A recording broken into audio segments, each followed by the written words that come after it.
Muy buen día, mi nombre es María Antonia Rivera, designada presidencial. En esta oportunidad me es de gran satisfacción felicitar al pastor Osopar, mi querido amigo, que tuve la oportunidad de conocerlo hace algunos años junto con su esposa. Él es fundador de la Fraternidad Internacional de Jóvenes al conmemorarse su 20 aniversario de fundación.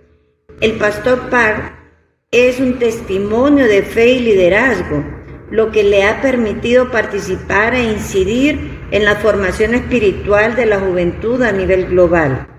La Fraternidad Internacional de Jóvenes, con presencia en más de 100 países, incluyendo Honduras, ha tenido un impacto muy importante en el crecimiento espiritual, intelectual y emocional de este segmento poblacional que representa el futuro de nuestras naciones.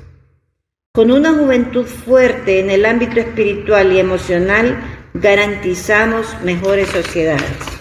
Reconozco que la Fraternidad Internacional de Jóvenes es en la actualidad una de las organizaciones cristianas más grandes e innovadoras. Así que mis felicitaciones para el pastor Osopar y todo su equipo. Que Dios les bendiga, y como hondureños nos sentimos muy complacidos y agradecidos que esta institución cristiana esté cambiando vidas de forma positiva en nuestro país. Aprovecho la oportunidad para ratificar mis felicitaciones y reconocimiento al pastor Osopar, fundador de la Fraternidad Internacional de Jóvenes. Gracias.